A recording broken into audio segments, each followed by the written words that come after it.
Union budget 2021 budget 2021 के session के बाद देश भर में अलग अलग रिएक्शंस आ रहे हैं। कोई कह रहा है कि बजट बहुत ही बढ़िया है, देश के लिए बहुत अच्छा है, इसमें रिफॉर्म्स लाए गए हैं, 5-10 साल में ग्रोथ भी बहुत अच्छी अपॉर्चुनिटीज़ देखी जाएगी। लेकिन कोई कह रहे हैं कि इंडस्ट्रीज़ को बेचने की साजिश हो रही है, या तो फॉरेन कंपनीज़ को बुला के यहाँ पर उनको अपनी कंपनीज़ इंडस्ट्रीज़ बेची जाएगी, या फिर 2-3 जो इंडिया के बड़े बिजनेसमैन्स हैं उनको बेची जाएगी। यही पूरे बजट में आइडिया है उनके हिसाब से। तो पॉलिटिक्स को साइड में रखते हुए और सबकी राय को साइड में रखते हुए बजट के ऊपर फोकस करते हैं। उस दीपक है और मैं आपका फाइनेंस बीस्ट में बहुत बहुत स्वागत करता हूँ।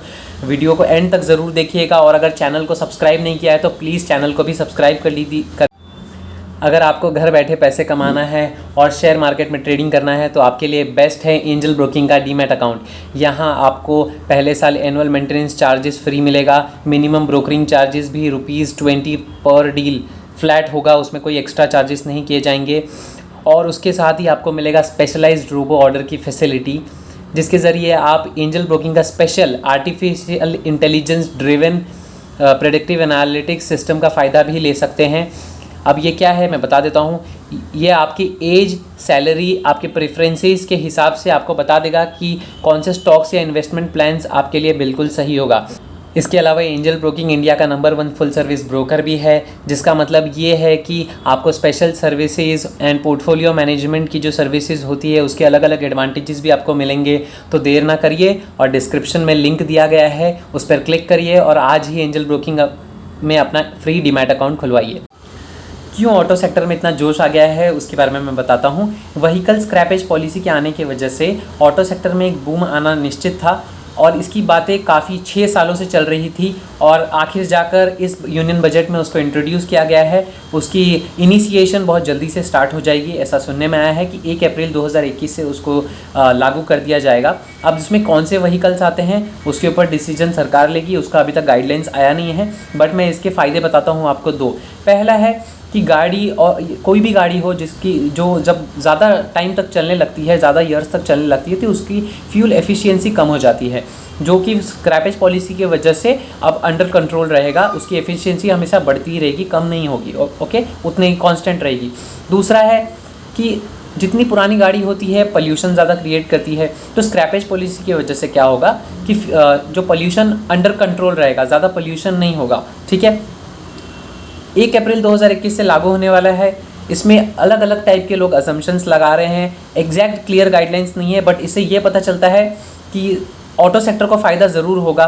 क्यों होगा? क्योंकि देखिए मैं बता रहा हूँ, कमर्शियल व्हीकल्स के लिए 15 साल का टाइम दिया गया है और पर्सनल व्हीकल्स के लिए 20 साल का टाइम दिया गया है। इससे क्या मतलब है? स्क्रैपेज पॉलिसी क्या है, मतलब समझ में नहीं आ रहा है, तो मैं आपको बताता हूँ।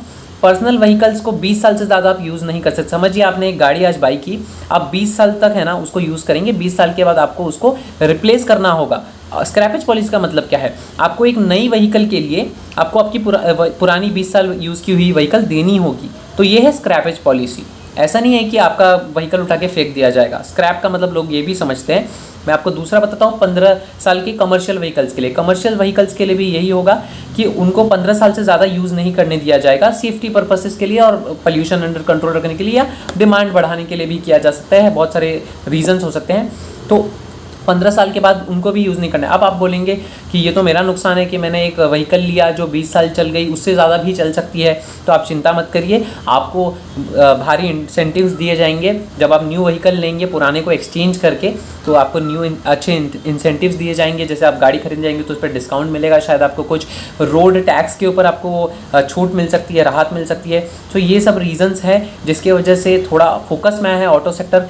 और दूसरी बात, जब आप न्यू व्हीकल लेने जाएंगे तो इसमें ऑटो सेक्टर का ही धंधा होगा, राइट। आप कोई इस व्हीकल कोई 40 साल तक चला सकता है, लेकिन हमको यहाँ पर स्क्रैपेज पॉलिसी की वजह से 20 साल और 15 साल में आपको चेंज करते रहना पड़ेगा। तो जिसकी वजह से ऑटो सेक्टर को ऑब्वियसली फ़ायदा होगा, उनका डिमांड बढ़ रहा है, जिसके वजह से वो अभी से ही मार्केट उसको एक अच्छा वैल्यूएशन देने की पूरी कोशिश कर रहा है।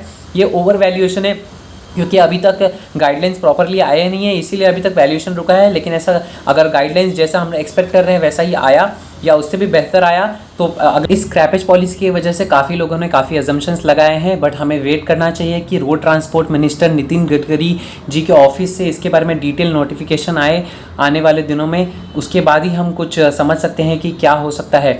और तब तक के लिए हमें वेट करना चाहिए, हमें कोई डिसीजन नहीं लेना चाहिए सिर्फ स्क्रैपेज पॉलिसी को सुनकर, क्योंकि अभी शेयर मार्केट इन्फ्लुएंसर्स या बहुत सारे लोग आपको गुमराह करने की पूरी कोशिश करेंगे। तो आपको ध्यान में रखते हुए सोचना चाहिए और हमें वेट करना चाहिए, क्योंकि जब पहला क्वार्टरली रिजल्ट आएगा, जब स्क्रैपेज पॉलिसी लागू होगा 1 अप्रैल 2021 से, तो जब नया पहला क्वार्टर रिजल्ट आता है मार्च, अप्रैल और मई का, तो उसमें अप्रैल, मई और जून का, तो उसमें आपको पता चलेगा उसके रिजल्ट्स देखिए कि डिमांड हुआ कि नहीं और इसके फ़ायदे क्या है, नुकसान क्या है, तब जाके पता चलेगा। तो मैं ये नहीं बोल रहा हूँ कि शेयर प्राइस को इफेक्ट नहीं करेगा, ये 2 महीने में शेयर प्राइस काफ़ी इफेक्ट हो सकता है, तो थोड़ा संभाल के करिएगा। और जैसे हम सेक्टर को एनालाइज करते हैं, जैसे ऑटो सेक्टर के परफॉर्मेंस को, उसके सेल्स को, उसके रेवेन्यू को, हर एक चीज़ को हम देखते हैं, उसके मैनेजमेंट को देखते हैं, वो सब देखना मत भूलिएगा, तभी ही जाके आप इन्वेस्ट करिएगा।